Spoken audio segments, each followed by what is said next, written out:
पूरी जानकारी देने के लिए। और देहरादून से एक और बड़ी खबर, सरकार ने 3 आईएएस अधिकारियों को नोडल अधिकारी बताया। जैसा कि हमारे सहयोगी भी अभी बता रहे थे, कोविड पैंडेमिक से निपटने को शासन ने नियुक्त किए हैं ये सभी नोडल अधिकारी। नीरज खैरवाल हैं, विनोद कुमार, हरिचंद्र सेमवाल, इन्हें नोडल अधिकारी बनाया गया है। ऑक्सीजन प्लांट में 24 घंटे बिजली की आपूर्ति होती रहे, ये निर्देश दिए गए हैं। नगर निकायों में सैनिटाइजेशन का जिम्मा संभालेंगे खुद विनोद सुमन।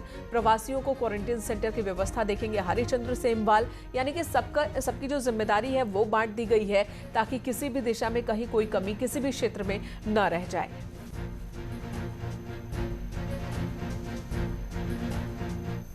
और उत्तराखंड सरकार ने कोरोना संक्रमण को देखते हुए आदेश जारी किए हैं। नया आदेश क्या है ये भी हम आपको बता देते हैं। सरकार ने सरकारी, गैर सरकारी सभी तरह के school, college, university, coaching institute में ऑनलाइन पढ़ाई का आदेश दिया है। इसका मतलब ये है कि सरकार ने ऑफलाइन शिक्षा का दरवाजा फिलहाल बंद कर दिया है। साथ ही राज्य की सीमा पर प्रवेश करने वाले सभी लोगों को स्मार्ट सिटी पोर्टल पर रजिस्ट्रेशन कराना होगा।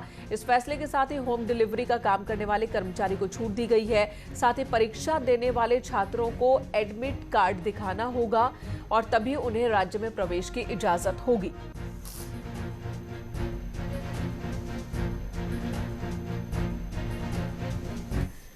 बीजेपी मीडिया प्रभारी अनिल बलूनी ने कोरोना संकट को लेकर ट्वीट किया है। उन्होंने ट्विटर पर लिखा कि आज बीजेपी के राष्ट्रीय अध्यक्ष नड्डा कोरोना के बढ़ते संक्रमण को लेकर पार्टी सांसदों के साथ बैठक किया उन्होंने और सेवा कार्यों की प्रगति की समीक्षा की। उन्होंने सांसदों से पूरे मन से जनसेवा के कार्यों में जुटने का आह्वान किया।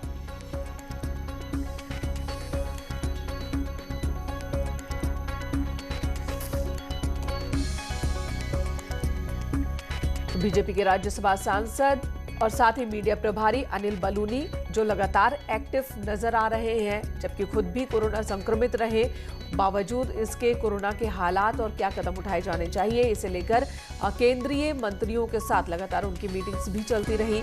और अब उन्होंने जो जानकारी दी है कि जेपी नड्डा, बीजेपी के राष्ट्रीय अध्यक्ष, उन्होंने सांसदों की एक मीटिंग बुलाई थी, कार्यकर्ताओं की एक मीटिंग बुलाई थी, जिसमें यही संदेश दिया गया है कि सभी सांसद अपने अपने क्षेत्रों में एक्टिव रहें, सेवा कार्य करते रहें। और ये जो संकट का दौर है, जरूरत है कि आम लोगों तक जो उनकी जो समस्याएं हैं वो दूर करने के लिए जनप्रतिनिधि उनके बीच मौजूद रहें।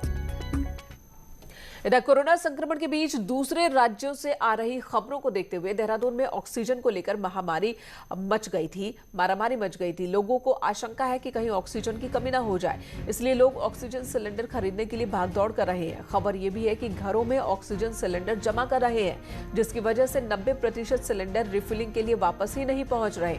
इसका मतलब ये है कि लोग ऑक्सीजन सिलेंडर खरीदने के बाद वापस नहीं कर रहे। अगर ऐसा है तो मरीजों के लिए संकट बढ़ सकता है, क्योंकि जब मरीजों को जरूरत होगी तो सिलेंडर होंगे नहीं और ऐसे में लोगों को ऑक्सीजन सिलेंडर की जमाखोरी से बचना चाहिए। सरकार भी यही कह रही है और भरोसा दे रही है कि उत्तराखंड में ऑक्सीजन की कमी नहीं होने दी जाएगी।